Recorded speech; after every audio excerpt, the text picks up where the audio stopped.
poco de lo que nos va a contar el maestro la noche de hoy, el maestro Hugo Noel, referente a este libro, a este lanzamiento de este libro. Para nosotros es un placer, maestro, y les cuento un poco, antes de empezar a hablar con él, pues el maestro Hugo Noel es cineasta colombiano, cineasta independiente, es poeta y es filósofo, y es autor además de 21 libros, todos disponibles en plataformas digitales para que ustedes vayan, visiten y conozcan un poco más del trabajo que tiene el maestro. Sin más preámbulos, maestro, bienvenido a este espacio de la Alianza Francesa, un placer para nosotros tenerlo acá. Merci beaucoup, Sergio. Je suis très content d'être ici. Muy contento de estar con ustedes acá compartiendo. Es un honor la alianza siempre tan querida, la cultura francesa, que desde luego hace parte también de mi propia historia. Maestro, empecemos hablando un poco del corto que vimos, que da un preámbulo a un cortometraje, pero también que hace parte un poco de las historias que podemos ver y que podemos encontrar en Confesiones de Difuntos. Sí, en este cortometraje que vimos, que se llama El Ángel, bueno, Angel Falls, porque lo hice en India en el 2012, pero se basa en el cuento del ángel perdido. Es una narrativa en donde me doy cuenta que ocurre, por lo menos en 3 cuentos de este libro, donde un personaje comienza a adentrarse en un mundo que le fascina, pero que no conoce, y termina encerrado dentro de ese mundo, termina siendo una víctima de ese mundo, ¿no? Porque creo que eso refleja un miedo que nosotros tenemos como personas, cuando conocemos a otra persona, cuando conocemos a otro mundo, cuando llegamos a otra sociedad, a otro país, siempre tememos relacionarnos en círculos que pueden ser contrarios a nuestro bienestar, ¿no? Y digamos, eso está en la literatura. Uno ve, por ejemplo, eso decía, exactamente era lo que decía Truman Capote en A Sangre Fría, Cold Blood, donde decía que 2 mundos colisionaban, ¿no? El mundo de los forajidos de las ciudades que se van al interior de Estados Unidos y se encuentran con una familia que vive en Arcadia, ¿no? El paraíso de familia, con granja, con una gran mansión, una gran finca, y desde luego, pues lo que ocurre es una tragedia, porque en su mundo no entienden cómo hay gente que pueda vivir en esa felicidad, ¿no? Cuando ellos realmente han preferido el mundo de las fechorías. Y yo creo que eso es algo que nosotros vivimos constantemente, que hay muchos mundos dentro del mundo, decía Paul Éluard, ¿no? El poeta francés, y aquí pasa eso, ¿no? Como es la historia de un hombre lascivo, estábamos hablando, que precisamente por su lascivia entra en una situación de un triángulo amoroso que lo carcome, que es el temor y el tema de varias películas. Termina matando. Sí, termina esperando para eso. Además, se combina también con el hecho de las experimentaciones genéticas, ¿no? Sí. Obviamente, pues la experiencia, a mí me invitaban a una finca donde ciertamente estaban criando embriones de ovejas para crear colágeno y todo tipo de cosméticos. Entonces era ese montón de ovejas a toda hora gestando, y a todas horas básicamente las obligaban a abortar para poder vender todo este material, y los perros eran los que disfrutaban de ese festín, se daban sus festines. O sea, todo eso era parte de la región, ¿no? Se había popularizado ese negocio allí.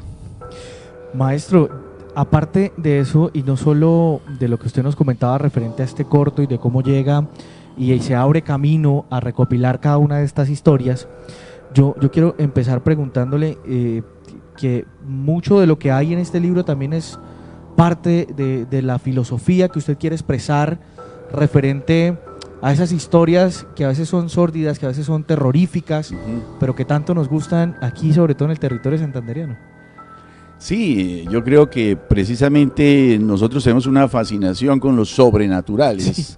Era una costumbre en las fincas, debido a la oscuridad que ocurre aquí en nuestras latitudes, debido digamos, a todas las montañas, las nubes, el cañón del Chicamocha que era lleno de niebla, todo ese misterio hace que desde el pasado nos hayamos comunicado, los ancestros nuestros se comunicaban con eso, con la oscuridad, con el bosque, ¿sí? Y de ahí hayan recibido mensajes. Yo creo que hoy en día la gente, como vivimos en las ciudades y vivimos ocupados todo el tiempo, no permitimos que nuestros sentidos lleguen a esa pasividad que permite la comunicación extrasensorial. Y creemos que no, que es que eso no existe, pero es que no nos damos cuenta que vivimos en una ciudad que no nos deja un momento de tranquilidad y sosiego. Es cuando la gente se va de vacaciones, que tienen algo de vislumbre de otros tipos de realidad, ¿no? De percepción. De esas historias que uno acostumbraba a contar, como ya lo decía usted, en las fincas, pero a veces la ciudad uno lo hace sordo y no le permite escuchar lo que hay, por ejemplo, en una finca, la tranquilidad, los sonidos de la naturaleza, y eso desconocido a veces también puede jugar un papel importante en que uno sienta temor de estar en ese lugar y sobre todo de la oscuridad, ¿no? Pues esos son percepciones que reflejan además la vida nuestra, porque Colombia es un país que ha sido violento y nosotros hemos vivido en constante temor desde hace varias generaciones. Entonces, ¿qué mejor que el cuento de terror para expresar eso? Curiosamente, por ejemplo, en Estados Unidos se han hecho estudios de las películas y la correspondencia. Hay un libro muy bueno de los años 80 en donde hablaba de la correspondencia entre los miedos que estaban ocurriendo a nivel histórico en Estados Unidos, por ejemplo, la falta de petróleo, de los altos precios del petróleo durante la crisis de Carter, de los rehenes en Irán, y eso se correspondía con películas como Tiburón, como el nacimiento de Spielberg. O sea, era una manera de materializar esos miedos. Aquí, por ejemplo, tenemos en la sociedad colombiana muchos miedos, pero no los materializamos, no los volvemos arte, que es lo que hace el artista, ¿no? Para representarlos. Por eso cuando ocurrió el 11 de septiembre, los americanos, que son muy prácticos, ellos no usan, para ellos no es una cuestión de si es razonable o lógico, no, es de si es práctico, ¿no? La filosofía pragmática, ¿no? De William James. Entonces, ellos lo que hacen es realmente darse cuenta que los poetas, los filósofos, los escritores presienten lo que está pasando en la sociedad, ¿sí? Todas estas películas que hay acerca del fin del mundo, de un mundo apocalíptico, desde luego también reflejan los miedos que tienen, que ahora se concretan con estos problemas que hay con Rusia. Entonces el terror es un espejo realmente para ver nuestros propios miedos, ¿no? Y también para vencerlos, porque siempre igual la gente ve las películas de terror, ¡ay, sacó el crucifijo y se salvó! Sí, lo asocia como con sus creencias. Pero usted ve también que mucha gente pasó las duras y las maduras, pero tuvo fe en Dios y salió adelante, dicen, ¿no? Sí. Otro dice, no, yo tuve fe, yo tenía confianza en Shiva o en Alá, ¿sí? Cualquiera lo que sea. O no, yo tenía la certeza de que yo iba a salir adelante y no invoca ninguna divinidad, ¿sí? De todas maneras se está invocando a sí mismo, el Dios dentro de uno. Entonces, ahí está la fuerza de la creencia, es la fe realmente, no hablemos la fe en una religión, sino la fe en que la vida va a continuar después de esos miedos, la que permite que nosotros derrotemos los miedos, y eso ocurre en todos los cuentos. Los cuentos tienen todos o final feliz, o si el final es infeliz, porque los personajes realmente cuando son los villanos, se quedan encerrados también en los círculos, porque los círculos que dicen viven los fantasmas, que hay un fantasma que no sale, ¿sí? Son fantasmas que no quieren salir, pero pueden salir. Es lo mismo que como uno, por ejemplo, está en un trabajo donde lo maltratan, uno puede renunciar, ¿sí? Pero no sale por miedo a que se quede sin ingreso. Sin algo. Sí, así mucha gente, obviamente nosotros tenemos esa lógica, ¿sí? Y muchas veces lo que hacemos es repetir los círculos. Decía Bernard Shaw que no había peor tragedia para un ser humano que contribuir a algo indigno. Sí. Entonces, ¿y qué más indigno que contribuir a algo con lo cual no se está de acuerdo? Por eso a veces toca decir, hey, yo creo que esto que están haciendo aquí, no estoy de acuerdo. Es el policía que dice, o el militar que dice, yo no estoy de acuerdo con que estos muchachos los pasen por esto y esto, ¿no? Sí, señor. O el guerrillero que diga, yo no estoy de acuerdo que allá estos gobernantes, estos jefes estén matando a nuestros muchachos para ellos tener cosas políticas, ¿sí? Es decir, y obviamente pues ellos muchas veces tienen que pagar las consecuencias. Sí. Pero es una solución a veces a un conflicto. Ahora, por ejemplo, en Rusia, esta señora que sacó el aviso, les están mintiendo. Hoy le hicieron una entrevista para el diario de Spiegel en Alemania, ¿no? Y le ofrecieron asilo diplomático en Francia. Dijo que no, que ella era una patriota y ella sabía que ella iba a morir porque todos los enemigos de Putin morían, los atropellaban un carro o amanecían muertos, pero que ella sabía que era su destino porque porque ella ya no estaba sufriendo mucho viendo todas esas mentiras y tener que callarse. Entonces, los personajes también escogen su destino muchas veces, ¿no? Eso también, maestro, me hace pensar que la gente que cuenta sus historias, que va a la oralidad, que cree en algo, viene de una secuencia de oralidades, de una secuencia de historias contadas anteriormente por su familia, donde otros personajes, hablándolo de la manera del cuento, han hecho efecto en esa creencia, en esa fe, en cómo percibe el miedo, en cómo lo profundiza e incluso en cómo lo enfrenta. Sí, eso era lo que le decía yo, por ejemplo, hace un tiempo que hubo, el año pasado que hubo este paro, me preguntaban, bueno, ¿y nosotros qué hacemos si no somos violentos? Pues seguir no violentos, porque si usted mira la historia de Colombia, cuando ocurrieron todas estas violencias de los años 40, 50, ¿verdad?, eran los no violentos los que sobrevivían. Claro, también muchos no violentos eran víctimas, sí, pero eso causaba escándalo. Pero lo que uno ve de las famosas muertes era que tanto los violentos de un lado como del otro caían, ¿sí? Es decir, los que viven en la violencia se están exponiendo.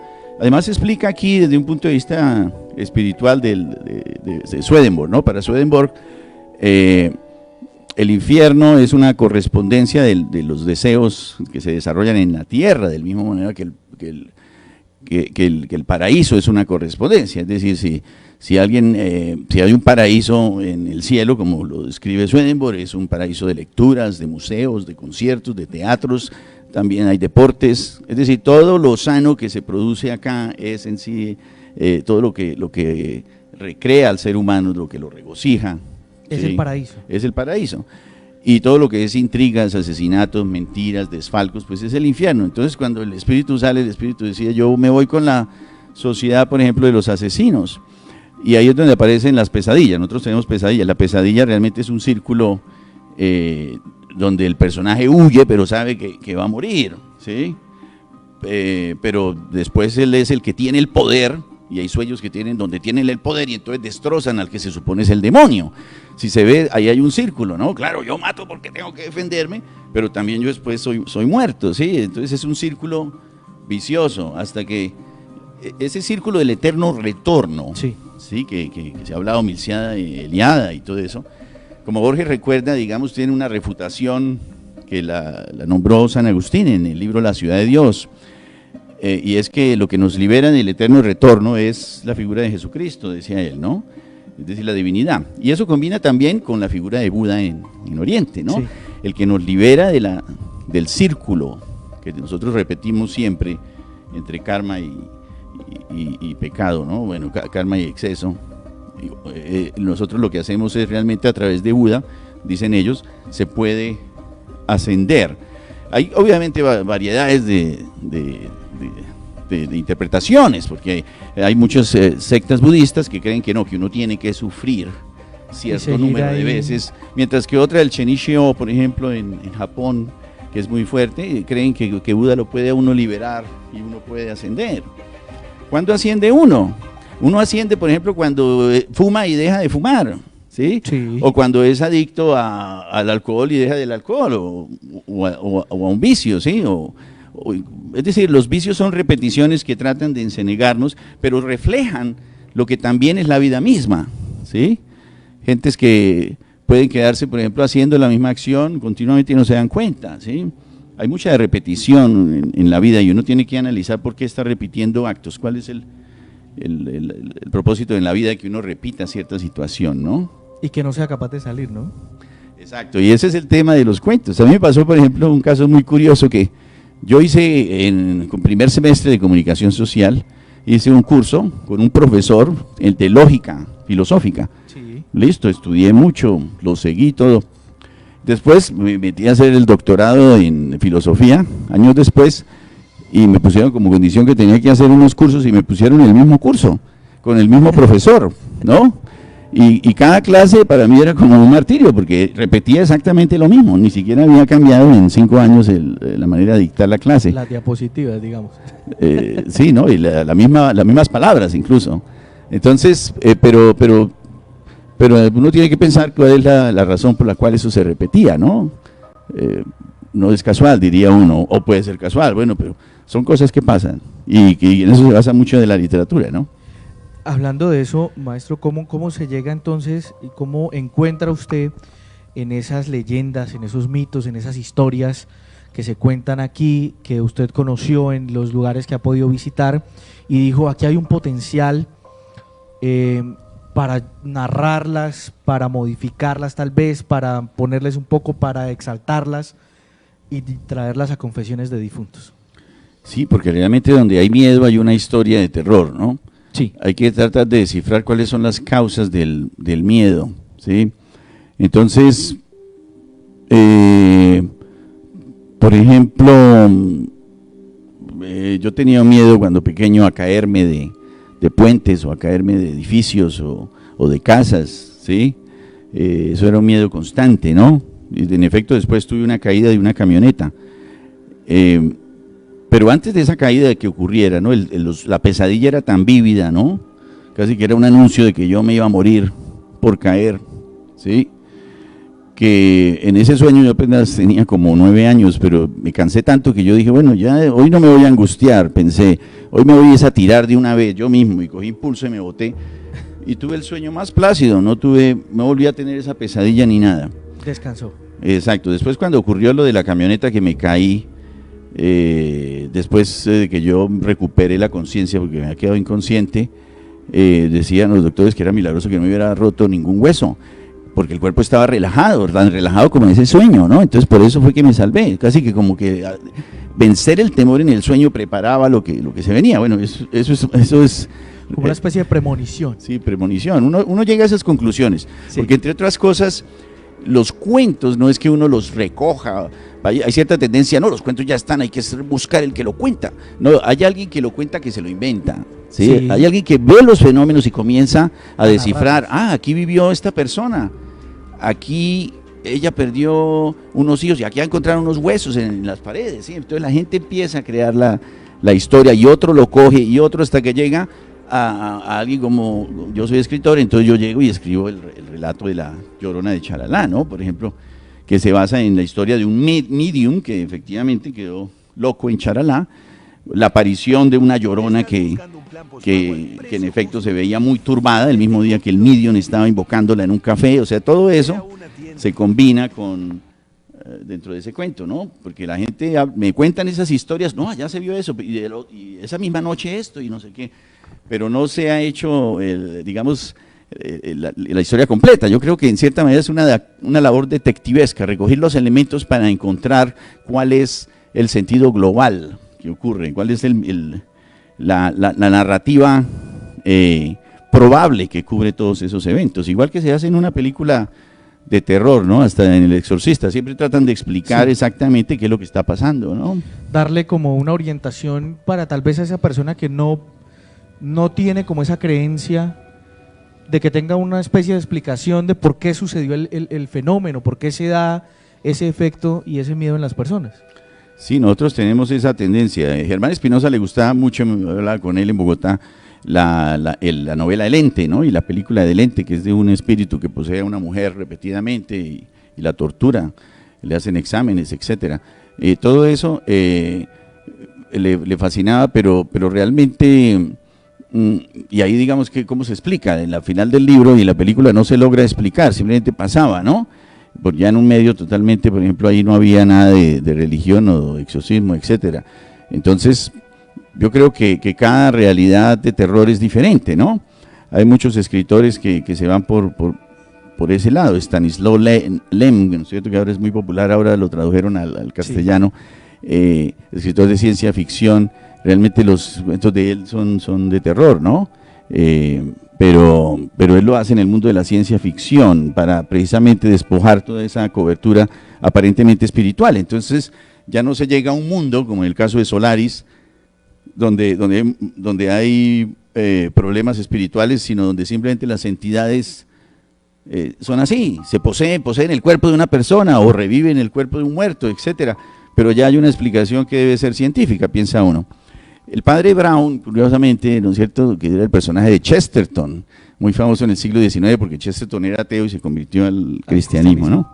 Entonces, pero ese padre que lo volvió el héroe, que era el alter ego de él, es un padre que dice, ¿usted cree que es que porque yo soy religioso, entonces yo tengo que asumir que todo es una cuestión de fe y que no tiene explicación? No, yo soy teólogo y la teología se trata precisamente es de descubrir cuál es la lógica que existe, ¿cierto?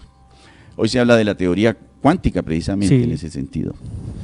Bueno, maestro, me gusta esa parte que usted la toca porque dentro del libro esas historias han sido incluso corroboradas por experiencias médicas, por incluso la física cuántica, que muchas de las historias que hay ahí, la del ángel, la de la Llorona, son y han sido corroboradas. ¿Cómo se llega a eso para decir, bueno, esta historia puede que no sea tan descabellada?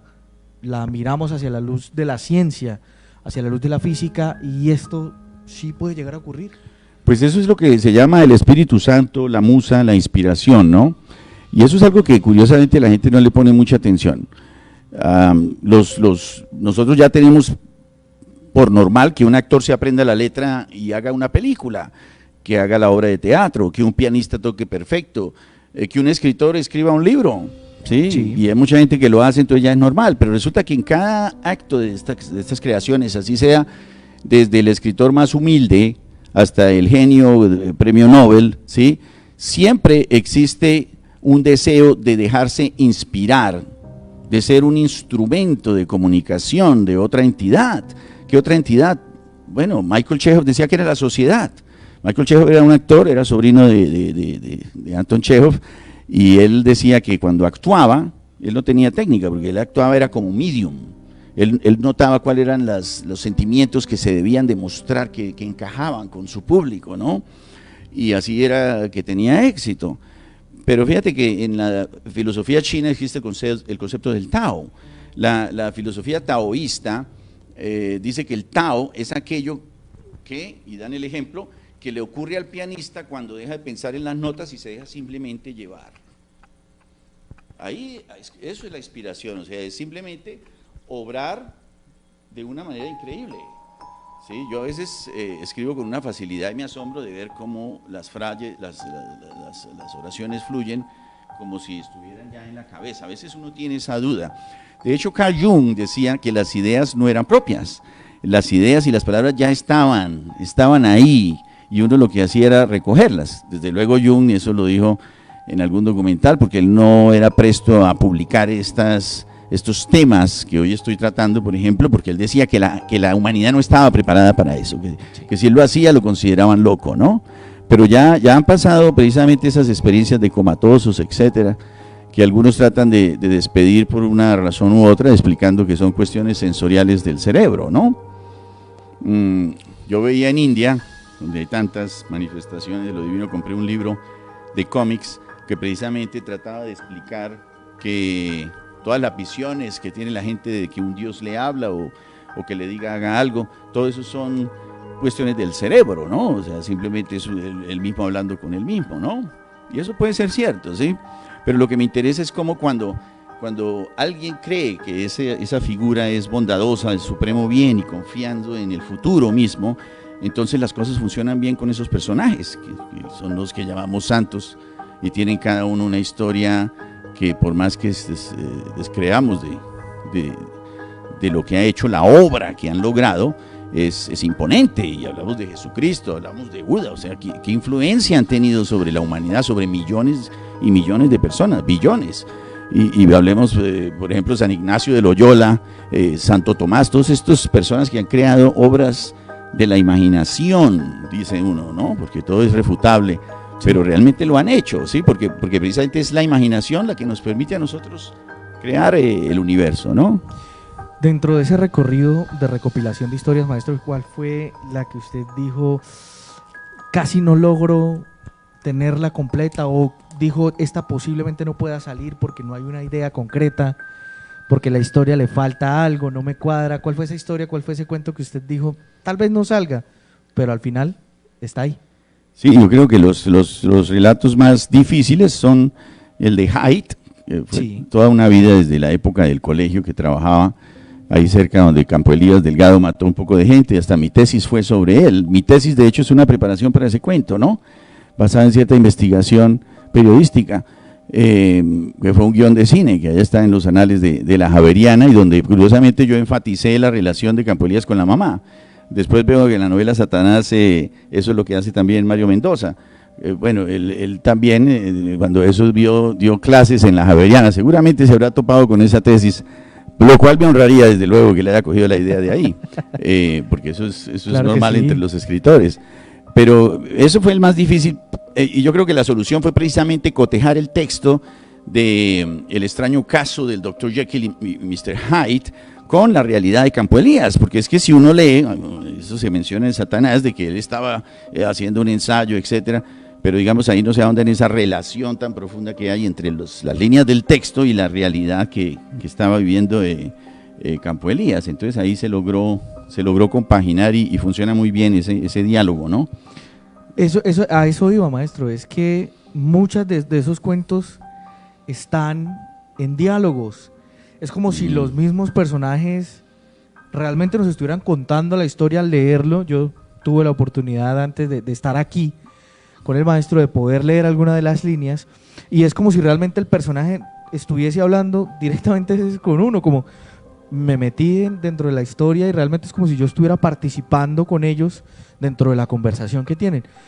¿Cómo se llega a eso, maestro? ¿Cómo dice usted, bueno, vamos a darle este toque literario y esa función literaria que funciona muy bien dentro del libro? Sí, pues yo creo que eso está, decía una frase de Edward Gibbon, ¿no? Era acerca de Mahoma, no de Mahoma. Decía, la inteligencia se cultiva con el diálogo, la genialidad con la soledad. Bueno, quitemos lo de la genialidad de la soledad y hablemos de la inteligencia con el diálogo, ¿no? Sí. Y yo creo que la importancia del diálogo es tremenda en la literatura. Yo diría que el teatro, la tradición teatral tiene un inmenso trabajo de siglos depurando la conversación, yendo a lo básico, a las básicas emociones.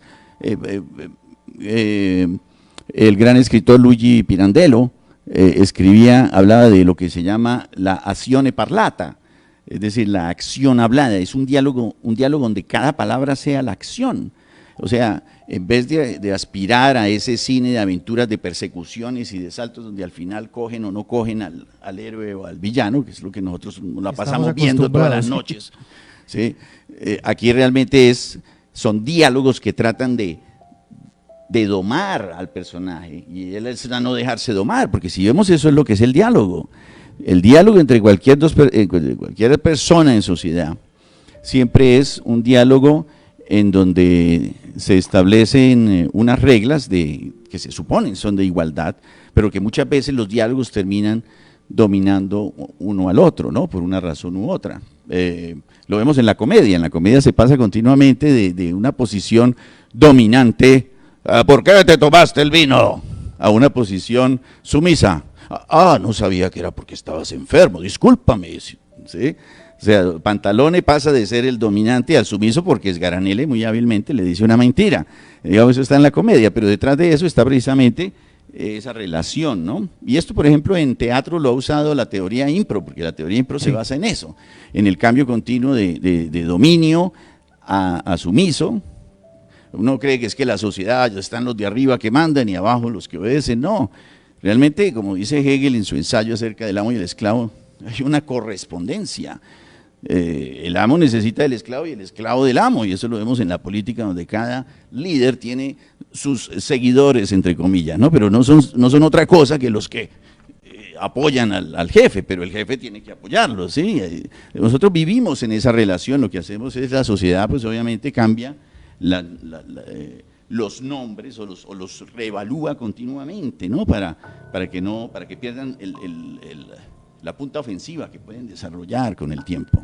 Maestro, y hay algo referente a eso, y es que eso es lo que en últimas termina enriqueciendo cada una de las historias. Esos altos, esos bajos, esos cambios constantes en los diálogos hace que cuando uno lea, pues se imagine que sube, que baja, que está el momento de tensión, y se asemeja mucho también, hablando ya en la parte audiovisual, que veo que también pues estas historias están muy plagadas y muy llenas de esas vivencias también, de esa parte cineasta, de esa parte audiovisual, y es como cuando uno cambia de plano dentro de una conversación en una escena para acentuar qué dice otra persona, y siento que eso se ve muy reflejado también en los cuentos. Es como si se cambiara de plano y uno dijera, uy, está acentuando realmente lo que está diciendo, y enriquece ese personaje y lo hace dominante, y al final uno se encuentra a veces con algo, uy, cambió totalmente, pensé que iba a pasar esto, pero pasó otra cosa. Sí, porque así pasa en la vida, ¿no? Sí. Por ejemplo, a mí me causa curiosidad la Constitución de Estados Unidos. La hicieron varios borradores y eran los que más madrugaban, los que hacían el final, y después llegaba otro hábilmente y lo cambiaba, otros lo aprobaban, y así es en la política y así es en la vida, ¿no es cierto? O sea, uno en la vida tiene situaciones que cree que va a ganar algo y resulta que se lo quita a alguien que vino más rápido que uno o que lo engañó, porque la guerra de Troya y el caballo, eso es algo que pasó entre los grandes guerreros, pero que le pasa a uno. A cualquiera puede llegar y mandarle una caja y la abre y es un ladrón, o sea, es decir, eso lo han hecho, ¿no? Fíjate, y es la misma historia de Troya, ¿no? Pero es tan bueno leer, ¿no? Porque cuando uno lee, uno está viendo lo que puede pasarle a uno. Sí. El que se leyó la Ilíada sabe que si le llega una caja grande hay algo sospechoso ahí. Que si viene alguien a decirle que es, puede que no sea. El de Ánimas, sí. Porque ese fue muchos años de reescritura. Yo me acuerdo que reescribía tanto esos cuentos cuando estaba, además no sé qué está haciendo, sí, porque me la pasaba encerrado allá en el computador y era reescribiendo y reescribiendo esa historia. Hoy en día, con todas las operaciones que los seres humanos podemos tener, la gente cambia la fisionomía, pero hay algo que puede ser terrorífico en eso, y lo vemos, ¿no? Ciertas personas se han deformado totalmente debido a estas operaciones con su cuerpo, y después sufren esos efectos, y en ese sentido Ánimas es eso, es alguien que por sus ansias de poder y dominar a los demás, ¿no?, comienza a tratar de alterar los cuerpos de sus enemigos para martirizarlos, pero después se ve que él mismo está siendo víctima de su invento. ¿Por qué? Porque los demás empiezan a conspirar alrededor, ¿no? Es decir, alguien que dice, yo voy a hacer el malo del paseo, por ejemplo, este señor que acabó de asesinar al hermano, ¿no? Sí. Lo hizo técnicamente, como diría Hitchcock, o como el asesinato sería perfecto, porque todo estaba bien planeado. Pero es que hay algo que tenemos en la sociedad colombiana, que es la intuición. Sí. La intuición de todo el mundo decía que él era, de los empleados, de los amigos, todos estaban seguros de eso, hasta que al final la presión fue tanto que se fueron en esa dirección y lo encontraron. Pero es algo que él no calculaba, ¿no? ¿Qué imagen tienen las personas de los demás? Y eso es lo que le pasa a algunos personajes, ¿no?, de la obra, que se sienten muy seguros en lo que están hablando, pero no entienden que los demás ya están conspirando contra él porque sienten que es una amenaza para ellos. Y que tienen una percepción que a la larga termina desvelando quién es realmente, y que acepte o no pues lo que está haciendo. Tú vives siempre en la inmortalidad, o sea, nosotros siempre vivimos en la inmortalidad de la eternidad, no tenemos sensación de no existir, ¿sí? Y entre otras cosas, Descartes en sus meditaciones, una de las pruebas que tiene de la existencia del alma, que poco se citan y que poco los filósofos han refutado las primeras, pero esta que es tan fuerte no la ha refutado, y dice que es la sensación de permanecer siempre el mismo. Desde niño hasta acá él siente que ha sido el mismo, y eso es imposible porque él se mira al espejo y él no es ese niño. Entonces ahí hay algo que es extraño y que demuestra que hay un ser interior dentro de mí que no ha cambiado. Se habla mucho incluso de que uno vuelve a ser el niño, es decir, uno siempre como que ha sido lo que ha sido primero, etcétera, etcétera. Pero ahí hay un tema bastante metafísico. Nos hemos acostumbrado a vivir con certezas metafísicas que simplemente preferimos ignorar, ¿no? Pero que están continuamente en diálogo con nosotros. Encontraba en un libro de los chinos, por ejemplo, que hablaba también de que las reencarnaciones, igual que los hindúes, siguen de generación en generación, y que por eso hay brujos que son tan perversos, no les importa matar, robar, etcétera, porque ellos saben que si se matan o los matan, ellos siguen en la otra vida igual, ¿no? Hay gente que tiene muy clara su conciencia de todas estas creencias y viven en esas creencias tranquilamente, ¿no? Bueno, eso es una manera de vivir, cada uno escoge su manera de vivir, ¿no?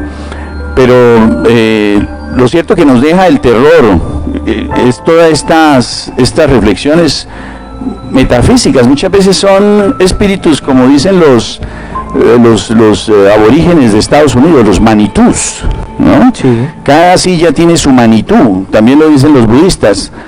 Que hay una película encantadora que leí hace poco de una niña que mata unos insectos y después tiene que sufrir en la vida el haber matado esos insectos, sufre unas calamidades y ella entiende que estaba pagando el karma, ¿no? Sí. A los niños en China, si parten una silla, le dicen que el espíritu de la silla ahora se va a enfurecer con usted, lo asustan, ¿no? Y después si usted se cae es porque el espíritu le puso zancadilla o cualquier cosa, ¿no? Entonces hay una correlación continua que hace también que en Oriente se respete mucho más la realidad, el mundo, ¿no? Tiene una visión más global que nosotros. Antes los británicos cuando llegaron se burlaban de eso y ahora ha tocado volver a eso. Sí, hay que respetar los animales, hay que respetar las plantas, hay que cuidar la ecología.